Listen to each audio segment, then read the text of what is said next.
Bueno, antes de empezar, no sé si tienen alguna duda con lo que hablamos en la última clase.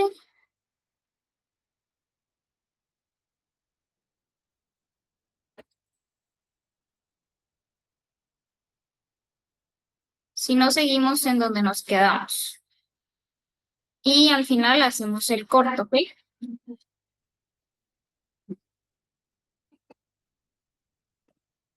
Ok, bueno, entonces vamos a empezar.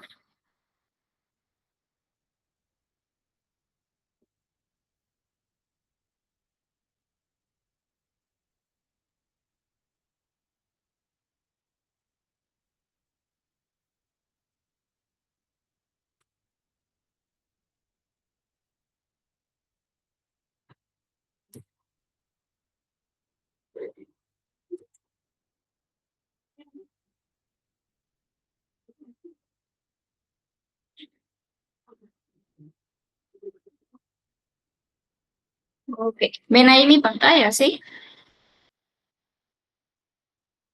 Ok, bueno, entonces estábamos hablando de diuréticos.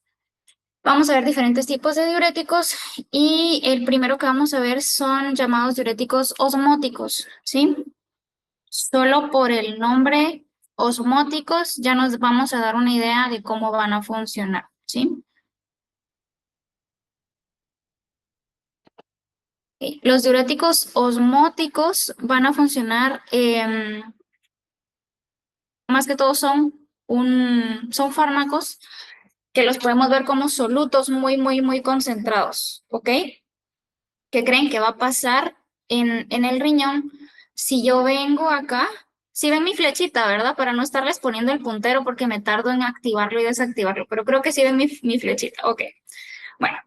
Entonces, ¿qué pasaría o qué piensan ustedes que va a pasar si yo administro aquí algo muy concentrado de solutos? ¿Qué creen que va a pasar acá?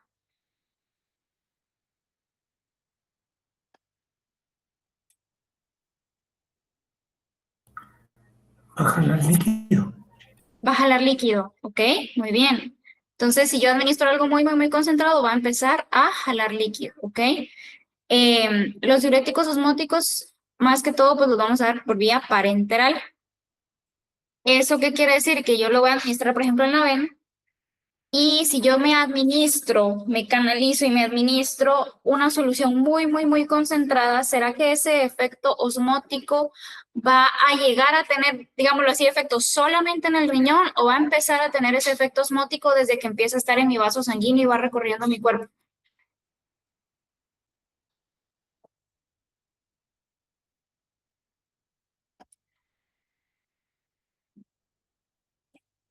¿O será que ese tipo de presión osmótica solo va a funcionar en el riñón? En todo el organismo.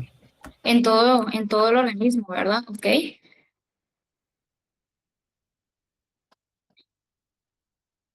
¿Verdad? Ustedes que alguien quiere entrar, estoy tratando de ver cómo le hago.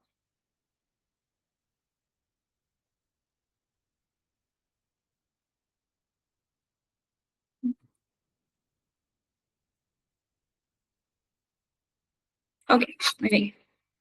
Bueno, entonces va a tener efecto en todo el organismo. Y va a ir jalando agua por donde concentrada esté pasando. ¿Qué efecto beneficioso piensan ustedes que va a tener esto, el administrarme algo que está muy concentrado en la sangre? ¿Qué efecto me va a dar? ¿Qué efecto beneficioso me va a dar?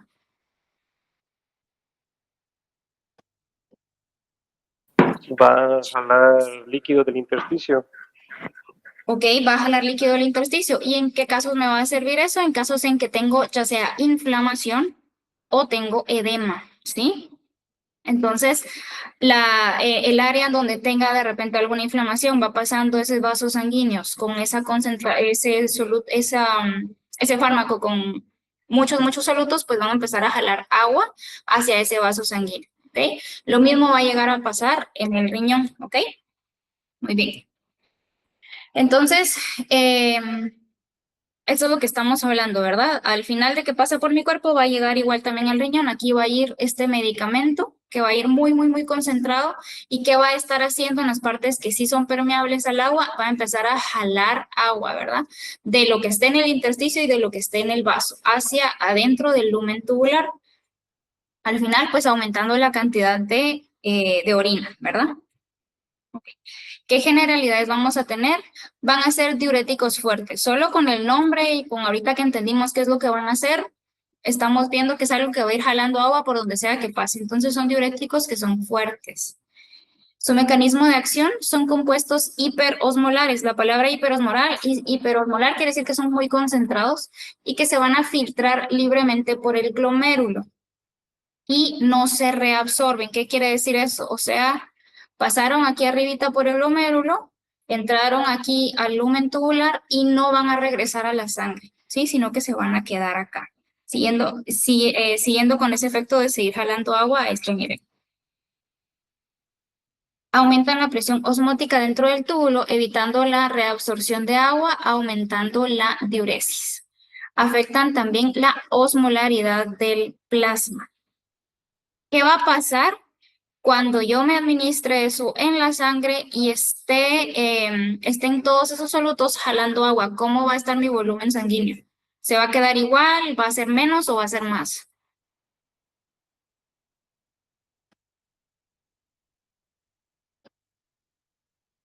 ¿Va a ser más?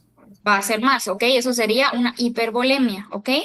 Entonces, ¿por qué me interesa saber esto? Porque voy a estar jugando con la hemodinamia del paciente, ¿ok? Si es un paciente que por alguna razón ya tenía anemia, ¿qué voy a estar haciendo si yo le aplico un diurético osmótico y aumento ese volumen sanguíneo? ¿Qué le va a pasar a ese paciente?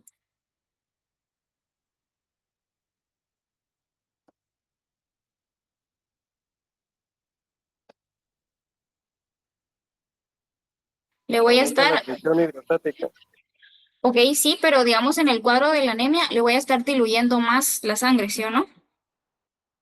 Y si le estoy diluyendo más la sangre, le voy a afectar más la liberación de oxígeno a los tejidos, ¿ok? Entonces tengo que tener el componente de hipervolemia en mente, ¿sí? ¿Por qué otra razón me interesa la hipervolemia? Si yo me administré este medicamento, va en mi sangre y está muy, muy, muy concentrado, va a estar jalando agua, ¿ok? ¿De dónde va a jalar agua? Del espacio intersticial, y si no hay en el espacio intersticial, lo va a jalar de las células, ¿ok? ¿Qué pasa si yo estoy deshidratada y me administro un diurético osmótico? ¿Qué me va a pasar?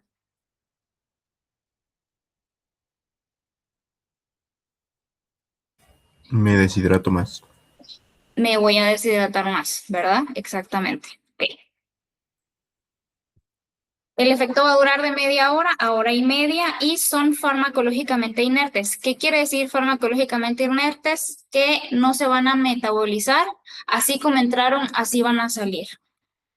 En general no se metabolizan y por lo mismo de este efecto de barrido, digámoslo así, de la presión osmótica, van a provocar excreción de casi todos los electrolitos: sodio, cloro, potasio, calcio, magnesio, bicarbonato, fosfato, ¿ok? ¿Qué ejemplos tenemos de los que utilizamos? Hay otros, pero no los usamos, entonces no se los puse aquí.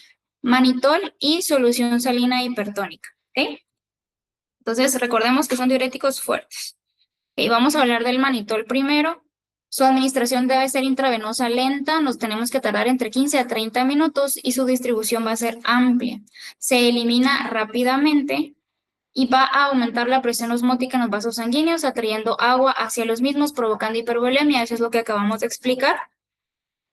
Por lo mismo, va a reducir la viscosidad de la sangre. Ya sabemos, por ejemplo, en una deshidratación la sangre está más viscosa, entonces en una hipervolemia, que hay más volumen, va a reducir la viscosidad de la sangre. Se tiende a cristalizar a bajas temperaturas. El frasco como tal del medicamento se cristaliza a bajas temperaturas, entonces tendríamos que asegurarnos de que no hay cristalización cuando lo administremos, e incluso se recomienda administrarlo con un tipo de filtro especial para evitar esto. Se recomienda un filtro de 5 micrómetros para línea intravenosa cuando se administre. ¿Okay? ¿qué usos le vamos a dar al manitol? Ok, ya entendiendo el mecanismo de acción, ¿qué usos le darían ustedes a un medicamento como estos? ¿Para qué me iría a servir? ¿En qué casos?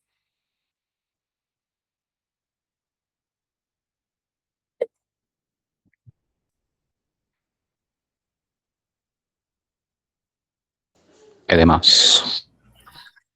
Edemas, ok. ¿Qué otro tipo de casos podría ser?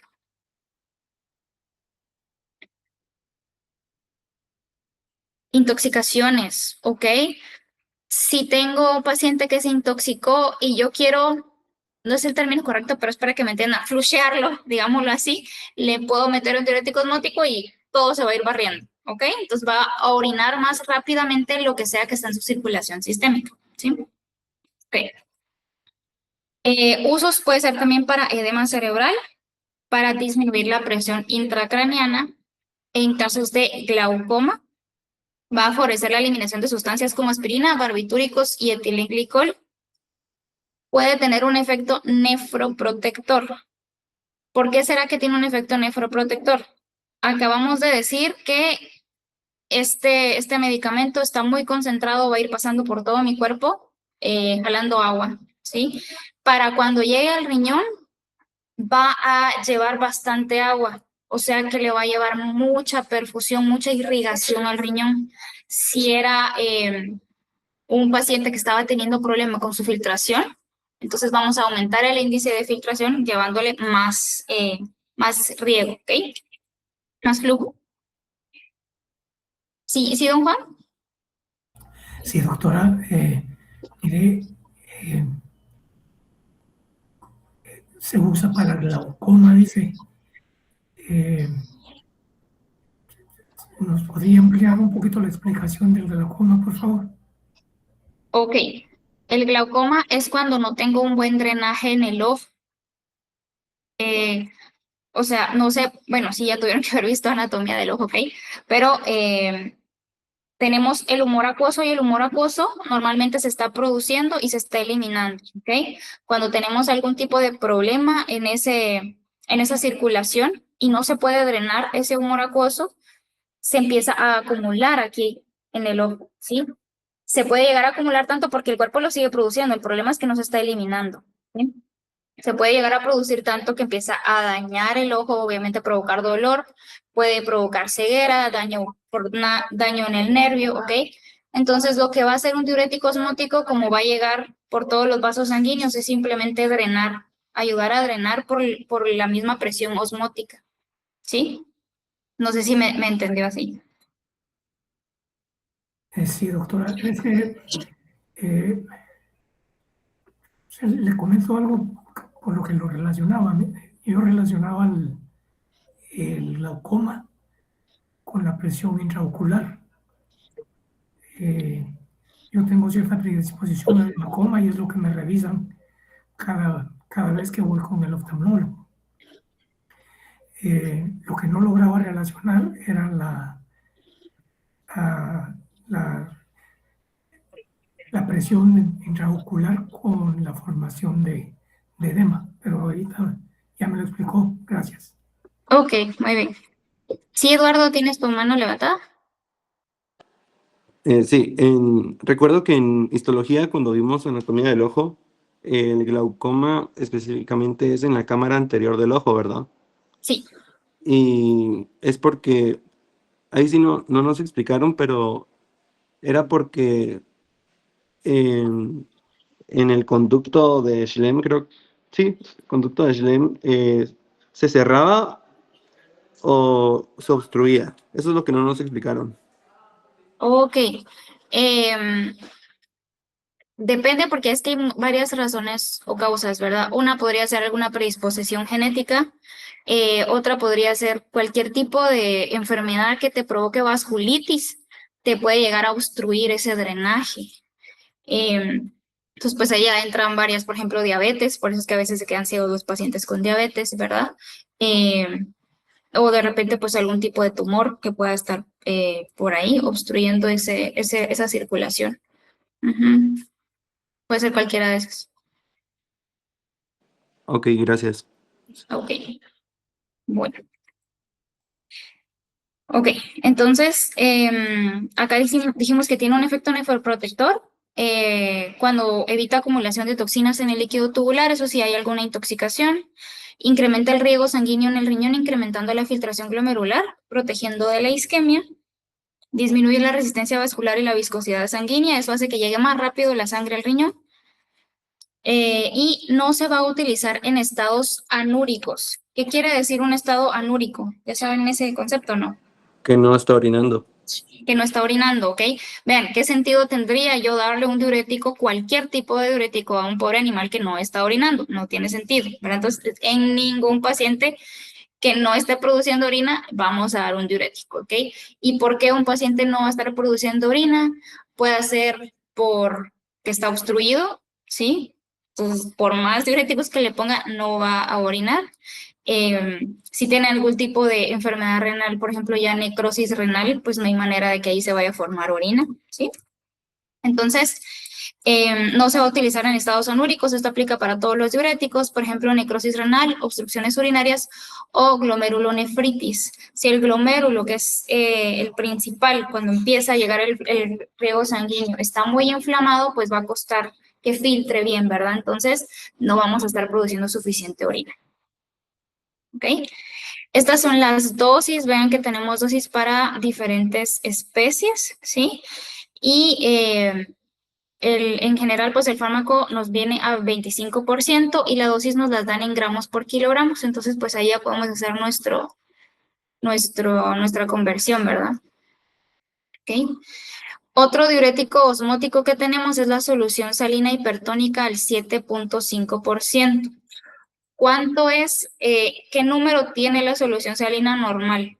¿Cuál es el porcentaje de solución salina normal, la fisiológica?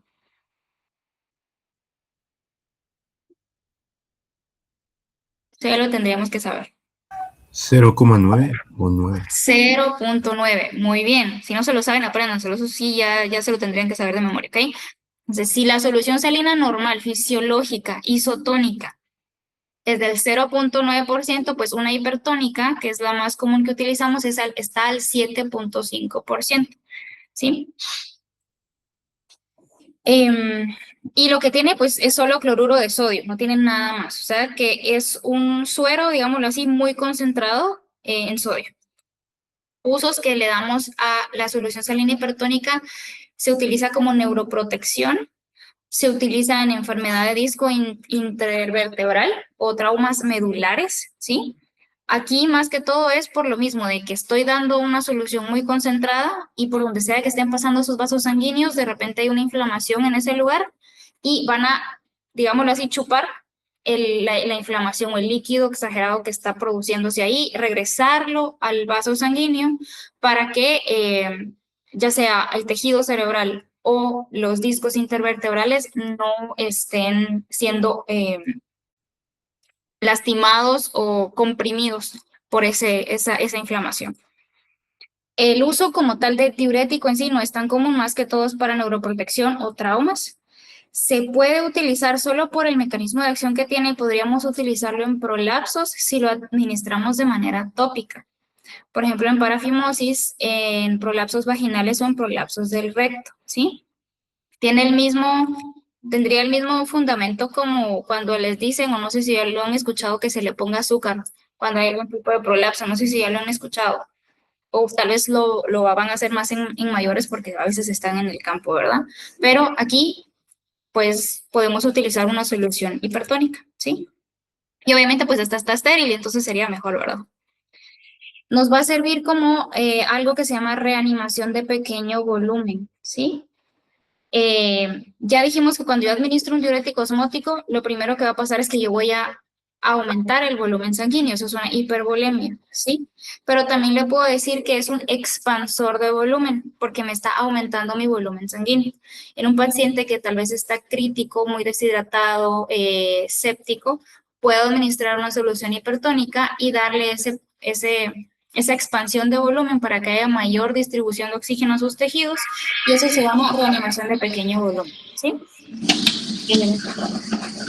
Gabriel, ¿tienes una pregunta, no? Sí, doctora, tengo una pregunta.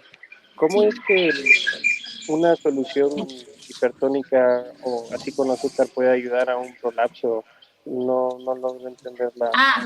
Bueno, es que digamos que en campo a veces nos dicen, solo Mónica Lucía, puedes poner, cerrar tu micrófono, gracias. Ok, a veces en campo más que todo dicen que si tienes un prolapso y no tienes pues cómo tratarlo o algo, le puedes echar azúcar y el azúcar jala agua. Como es una solución concentrada de glucosa, va a empezar a absorber agüita. Entonces, actúa bajo el mismo principio de ósmosis. A eso me refería. Entonces, si jala agua, ¿se regresa el prolapso? Sí, al JAL no. O sea, digamos, cuando tú tienes un prolapso, es que bueno, tal vez porque no han visto, pero cuando a veces hay un prolapso, por ejemplo, el útero se sale, ¿verdad? Está fuera de la perrita, ¿ok? Pero por estar ahí afuera se empieza a inflamar mucho. Entonces, tú lo que quieres es desinflamarlo. Obviamente lo limpias y todo para ver si se regresa a su lugar. O prolapso anal también. Entonces, el concepto de administrar algo tópico en este caso es solamente para bajar la inflamación y bajando la inflamación ya ver si se logra regresar a su lugar la parte que haya estado afectada. Gracias, ya entendí bien. Ajá, sí, solamente, por ejemplo, eso me va a funcionar más para parafimosis o para prolapso anal. Si tenemos un prolapso uterino, pues ahí, si es posible, lo mejor sería pues hacer cirugía, ¿verdad? Hacer OVH porque depende cómo esté el tejido y todo lo que haya pasado, pero lo más seguro, pues sí sería mejor hacer una OVH. Ok. Ok, la rápida expansión de volumen, ¿sí? Bueno, ya entendiendo cómo funciona todo esto, ¿qué efectos adversos me le darían ustedes a un diurético osmótico? Solo por pensar en cómo funciona.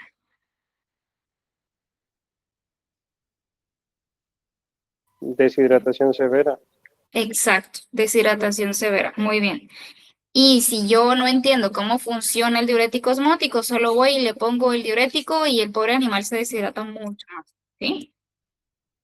Un efecto adverso podría ser la hipervolemia. Esto va a ser malo, digamos, en casos que tenga una anemia y voy a provocar una hemodilución. Me puede provocar náusea o vómitos al provocar la hiponatremia. Una descompensación cardíaca. ¿Por qué me va a provocar una descompensación cardíaca? Porque de la nada el cuerpo está normal con su contenido, su volumen sanguíneo que ya tenía y de la nada vengo yo y le estoy administrando algo que me le va a subir mucho más ese volumen sanguíneo. Si ese paciente tiene un corazón que no está completamente sano, que ya estaba predispuesto, el corazón puede no darse abasto para bombear esa cantidad de volumen que de la nada le vino de manera exagerada, ¿sí? Entonces puede provocar una descompensación cardíaca. La expansión rápida de volumen podría provocar falla cardíaca congestiva y o edema pulmonar en algunos pacientes cardiópatas, ¿ok? Si yo tengo mi corazón que está latiendo, empieza a llegarle mucho volumen y llega demasiado volumen al punto que el corazón no se da abasto, en donde se puede empezar a acumular todo ese volumen que él no puede expulsar correctamente pues en los pulmones. Entonces puedo llegar a tener edema pulmonar y esto más que todo es un paciente que ya tiene una cardiopatía previa. Me puede provocar una insuficiencia cardíaca aguda también. ¿Qué contraindicaciones le vamos a dar? Por supuesto que anuria, esto va a ser para todos los diuréticos que veamos. El mannitol no debería de mezclarse con productos sanguíneos que se utilicen para transfusiones porque se puede aglutinar. Se contraindica también en casos de edema pulmonar, ya dijimos por qué. En insuficiencias cardíacas igual, pues ya dijimos por qué. En pacientes deshidratados, porque obviamente los voy a deshidratar aún más. En preñez, porque no me voy a poner a jugar con la bulimia de una paciente que está preñada, ¿verdad? Porque voy a afectar también a los bebés. Y siempre debemos abordar la salida de orina en los pacientes tratados con este tipo de diuréticos. No debiéramos utilizar un diurético osmótico en terapias sostenidas. Ya vimos que es bastante agresivo todo el mecanismo de acción y los efectos que puede provocar. Los vamos a utilizar en casos bien puntuales y prácticamente muchas veces solo de una sola vez, ¿sí? No es de que constantemente le voy a estar administrando esto. En un paciente que de por sí ya está muy hidratado y encima yo le pongo un diurético osmótico, la cantidad de volumen en los vasos sanguíneos va a ser demasiada. Entonces voy a provocar más problema, incluso se podrían llegar a romper capilares si yo administro demasiado volumen en ese sistema circulatorio. Ok. Vamos a hablar de otro tipo de diuréticos. ¿Sí, don Juan?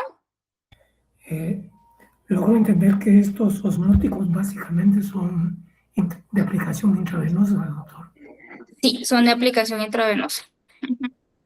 Gracias. Ok. Igual acá, anteriormente, donde en la presentación están las dosis y cabal ahí dice, pues, administración intravenosa, ¿verdad? Vamos a hablar de los diuréticos de ASA. Acá se encuentra la famosa furosemida, que es la que casi que más utilizamos como diurético.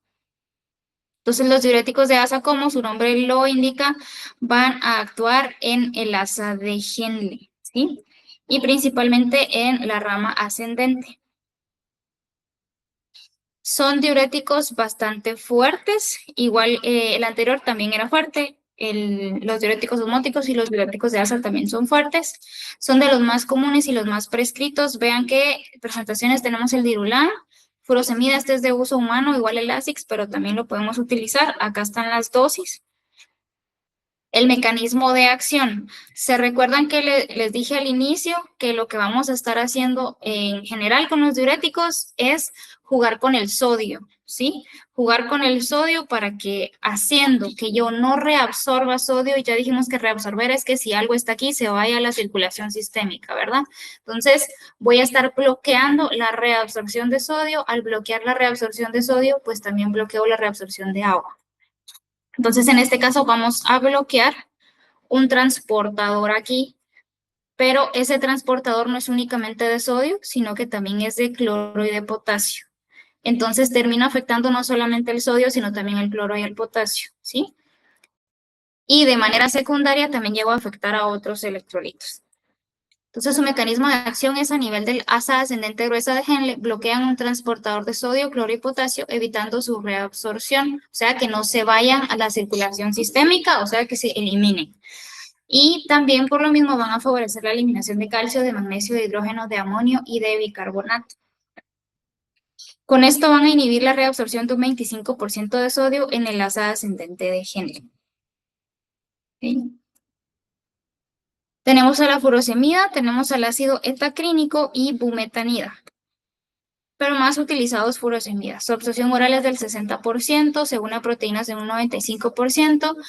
El efecto diurético comienza a los 5 minutos de haberlo administrado si es de manera intravenosa y a 1 hora de haberlo administrado si es de manera oral. Tiene un mínimo metabolismo hepático y se elimina vía renal. Los gatos son más sensibles a los efectos diuréticos de la furosemida. Igual, siempre recomendamos que se promueva el consumo de agua en pacientes que reciban este medicamento para evitar que se deshidraten. Ok, entonces, ¿qué usos le vamos a dar a la furosemida? Edemas, ¿sí? Edemas ya sea de tipo cardiogénico, de tipo renal o de tipo hepático o edemas pulmonares. Si se recuerdan por el mecanismo de acción, también no solo me afectaba el sodio, sino también me afectaba otros iones, y por ese mismo efecto de que también afecta a otros iones, podría utilizarlo en casos de hipercalcemia, porque la furosemida hace que se orine ese calcio. Ocasionalmente se puede utilizar como antihipertensivo. Si yo estoy haciendo que un paciente orine más, estoy bajando el volumen sanguíneo. Si bajo el volumen sanguíneo, bajo la presión hidrostática y eso hace que baje la presión arterial. Se ha utilizado para reducir hemorragia pulmonar inducida por ejercicio en equinos. Algunos equinos de carrera, por el ejercicio o el impacto tan fuerte que están teniendo, la presión arterial que ellos manejan sobre los capilares de los pulmones, pueden tener hemorragias. Entonces, a veces se utiliza la furosemida previo al ejercicio para reducir esa probabilidad de hemorragia en los caballos. ¿Okay? ¿Qué interacciones vamos a tener? Hay algunos medicamentos que son nefrotóxicos. Si yo administro un medicamento nefrotóxico y aparte doy furosemida, se puede potenciar esa nefrotoxicidad. ¿Y qué medicamentos van a hacer esto? Cefalosporinas, AINES, aminoglucósidos y anfotericina B.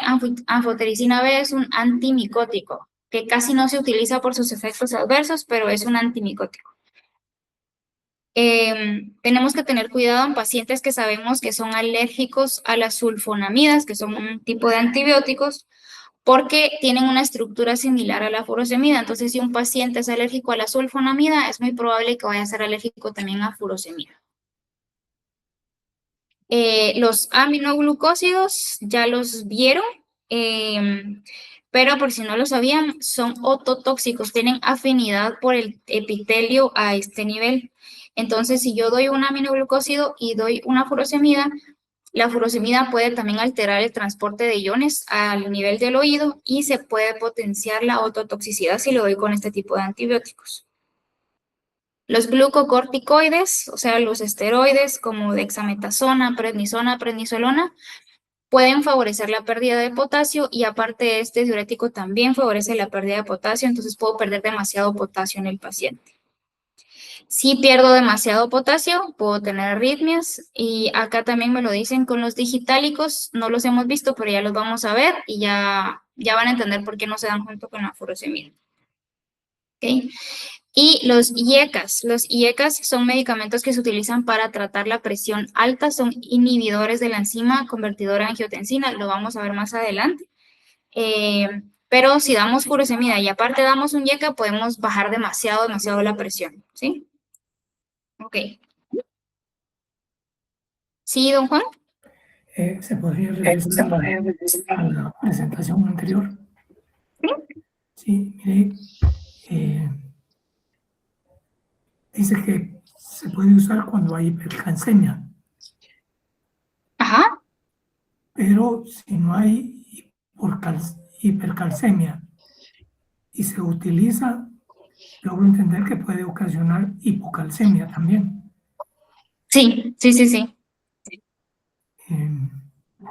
Ahí también hay que tener cuidado, porque la hipocalcemia puede ocasionar problemas bastante difíciles, ¿verdad? Exacto, sí, claro. Lo ideal sería que siempre estuviéramos viendo los electrolitos de nuestros pacientes que tienen diuréticos, ¿verdad? O estar viendo las dosis, o los intervalos, ¿verdad? Pero sí, la mayoría de diuréticos, como vimos al inicio en la clase de ayer, que vimos un cuadro, vimos que casi todos los diuréticos me afectan un montón de electrolitos, no solo uno, ¿verdad? Entonces ahí están los efectos adversos. Ok, efecto adverso que vamos a ver con furosemida es hiponatremia. La hiponatremia baja la presión arterial y eso me puede dar hipoperfusión a órganos. Hipocalcemia, como estábamos hablando ahorita. Hipocalemia, porque también provoca pérdida de potasio. Puede provocar ototoxicidad más que todo a dosis altas o si lo estoy combinando con aminoglucósidos.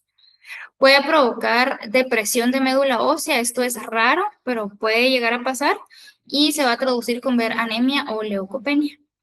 Puede provocar hipomagnesemia por la pérdida de magnesio, alteraciones gastrointestinales las puede provocar. Si lo damos oral, la pastilla puede ser muy irritante y puede dar náusea, puede dar vómitos. También puede provocar hiperglucemia. No pasa en todos los pacientes, pero la furosemida puede retrasar el metabolismo de la glucosa. O sea, las células no la utilizan tan rápidamente y como no la utilizan tan rápidamente se puede acumular en la sangre. Entonces, en pacientes que tal vez ya tienen un historial de problema con glucosa, la furosemida podría empeorar un poco esa hiperglucemia, ¿sí? No pasa en todos los pacientes, pero si yo ya sé que, por ejemplo, que tengo un paciente diabético y le voy a dar furosemida, pues solamente le voy a poner más atención a cómo va su glucosa, ¿sí? Contraindicaciones, con cuidado en pacientes diabéticos, solo es de estarlos controlando. Obviamente en pacientes que no estén orinando, pacientes que sean alérgicos y no los damos en preñez o en lactancia. ¿Okay? Muy bien. Vamos a ver también los ahorradores de potasio, ¿sí? Si nos ponemos a pensar, la furosemida que acabamos de ver eliminaba potasio. Los diuréticos osmóticos que acabamos de ver eliminaban casi todo, ¿ok? Entonces, estos diuréticos no van a tocar el potasio, o sea, no van a hacer que se elimine en la orina, sino que lo van a mantener en la sangre. Por eso se llaman ahorradores de potasio, ¿ok? Y de estos ahorradores de potasio tenemos dos tipos. Tenemos los que bloquean los canales de sodio directamente y los que antagonizan a la aldosterona. Ok, entonces los ahorradores de potasio van a actuar principalmente en el túbulo contorneado distal y túbulo colector. Ok. Muy bien, entonces, si hablamos de los inhibidores de canales de sodio, tenemos tenemos acá, normalmente aquí pues está el sodio, ¿sí? Y el cuerpo normalmente no quiere orinar, en condiciones normales no quiere orinar sodio, quiere rescatar el sodio hacia la sangre porque me sirve, ¿sí? Entonces, en condiciones normales, acá en este pedazo, en esta parte de la membrana de la célula, tengo un canal que es de sodio, ¿ok? Entonces, el sodio viene aquí, yo no quiero que se vaya, lo voy a meter a la célula a través de un canal de sodio, ¿ok? Pasa aquí adentro de la célula y para salir de la célula hacia la sangre pasa por una bomba sodio-potasio. Esa bomba sodio-potasio saca ese sodio hacia la sangre y el potasio que venía aquí en la sangre, pues lo mete, ¿ok?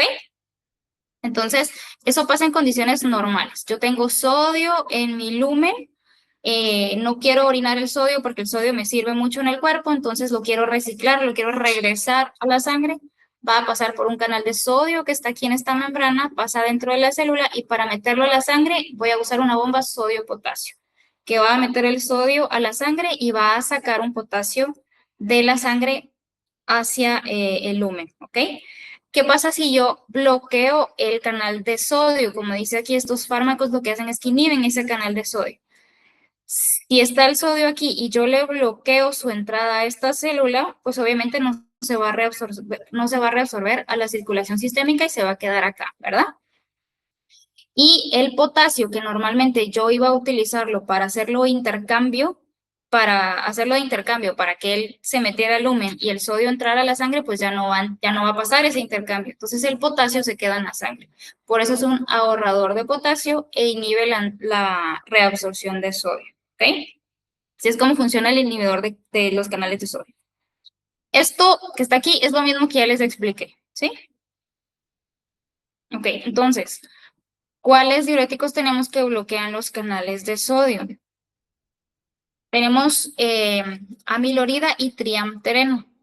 Estos raramente se van a utilizar como monoterapia, sino que muchas veces se van a utilizar combinados con otro tipo de diurético. Se pueden combinar con unos tipos de diuréticos que se llaman tiacidas, que todavía no los hemos visto, o con furosemida. Tenemos estos, amilorida y triamtereno, como les había dicho. Es un diurético leve. Su farmacocinética no está tan estudiada en medicina veterinaria. Sabemos que su absorción oral es del 70%. El triamtereno es 25%. Perdón, 70% triamtereno y 25% de amilorida. Y el triamtereno tiene metabolismo hepático y se elimina por orina. Ok. Los usos, como dijimos que son diuréticos leves, normalmente los vamos a dar combinados para el tipo de edemas cardiogénicos, renales o hepáticos. ¿Qué interacciones vamos a tener? No vamos a combinar dos diuréticos que ahorren potasio, ¿ok? Porque provocaríamos un exceso de potasio en el cuerpo, si era una hipercalemia. Entonces no combinamos, por ejemplo, no vamos a combinar amilorida con triamtereno. Efectos adversos que tendríamos, como son ahorradores de potasio, pues la hipercalemia, reacciones de hipersensibilidad como erupción cutánea y fotosensibilidad. Y contraindicaciones cuando tenemos casos de hipercalemia, por lo mismo porque ellos ahorran potasio, ¿verdad? ¿En qué casos vamos a tener hipercalemia? En casos de fallo renal. Ok, muy bien.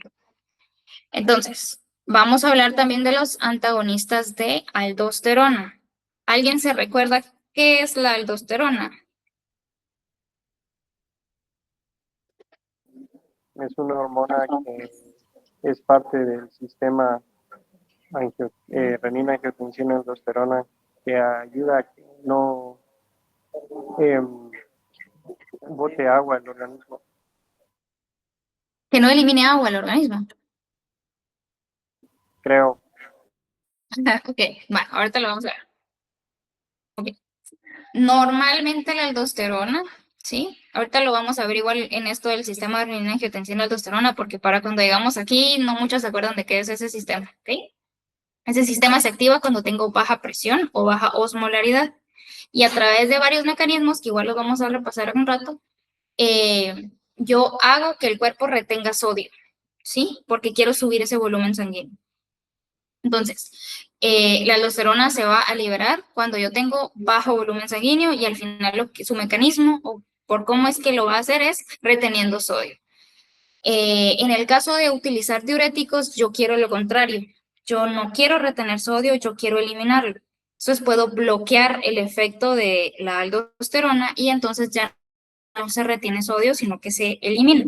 Y al eliminarse, pues jala agua, ya lo sabemos, ¿verdad? Ok. Entonces, normalmente la aldosterona está en sangre, ¿verdad? Y la aldosterona lo que hace es que llega a la célula y le da la orden de que forme más proteínas. ¿Qué tipo de proteínas va a formar? Acuaporinas, que son canales de agua, ¿ok? Eso es lo que hace la aldosterona.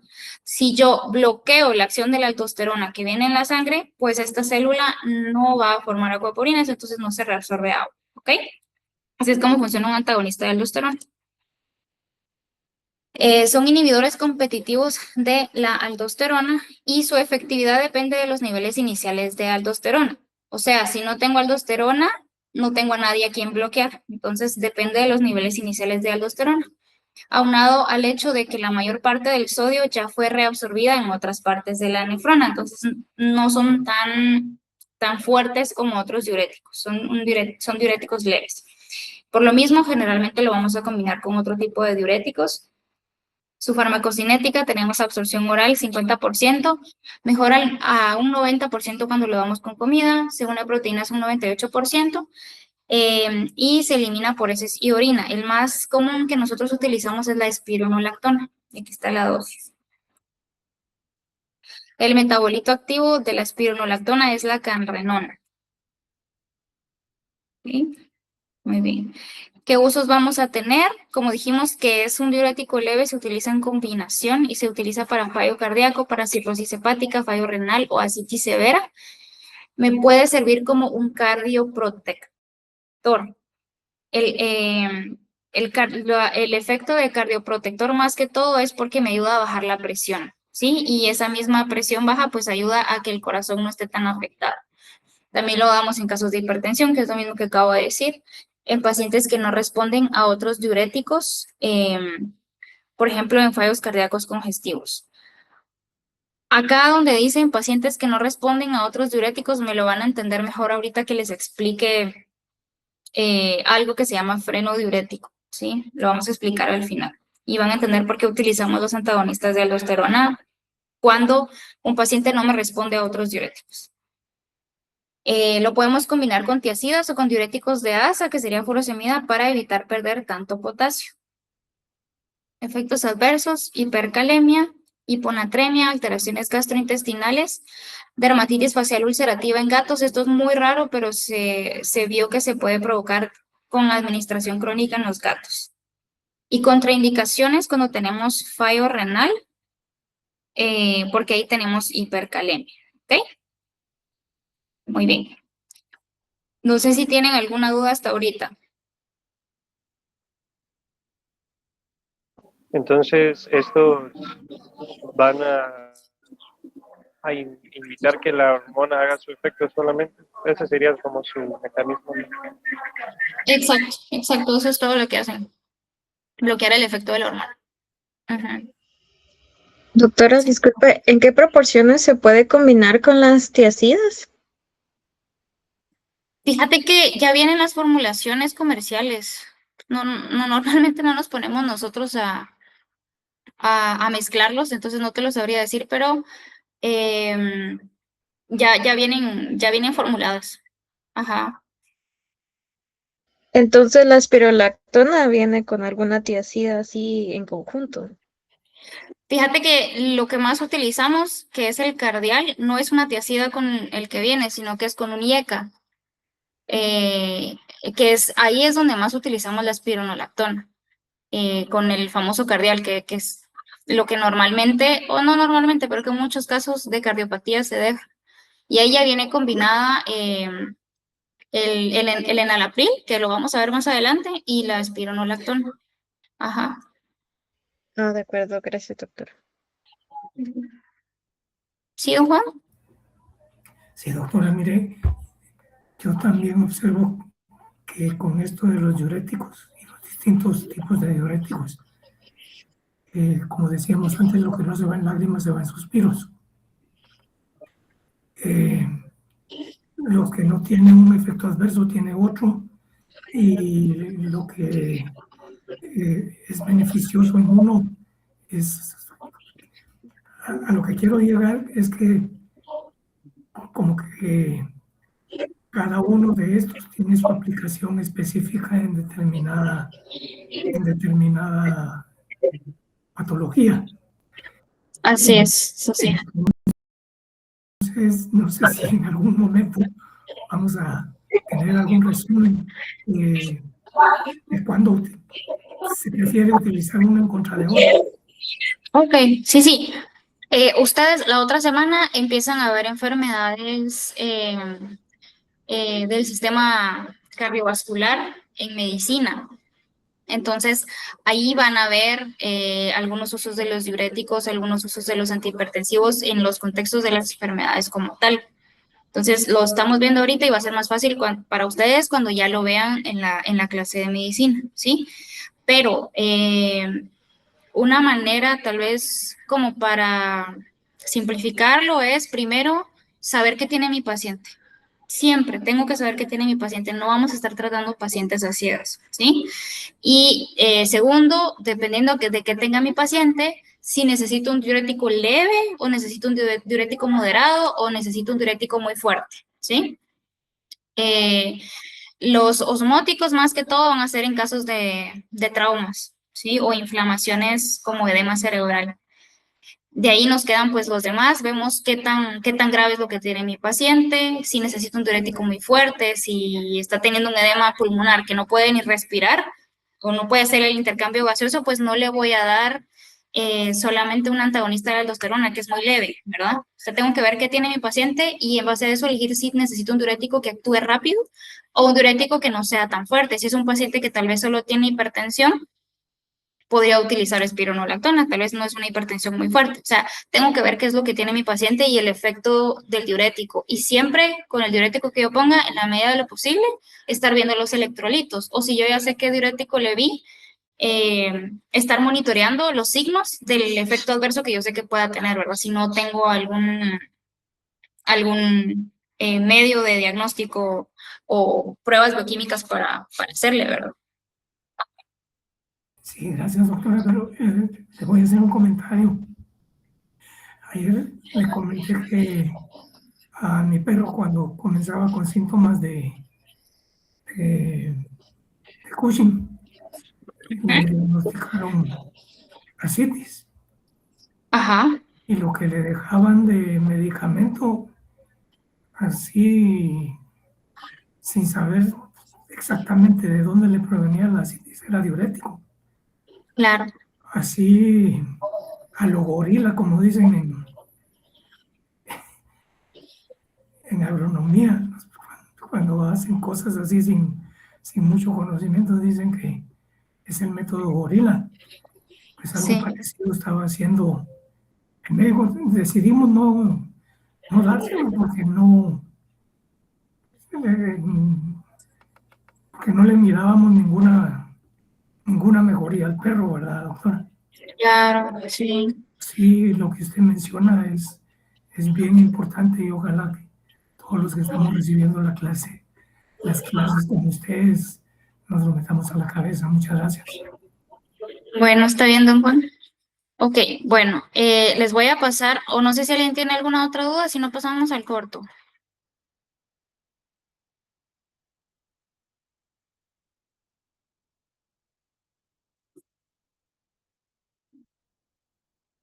Ok, bueno, les voy a poner ahorita en el chat el link y tenemos 2 minutos, ¿ok?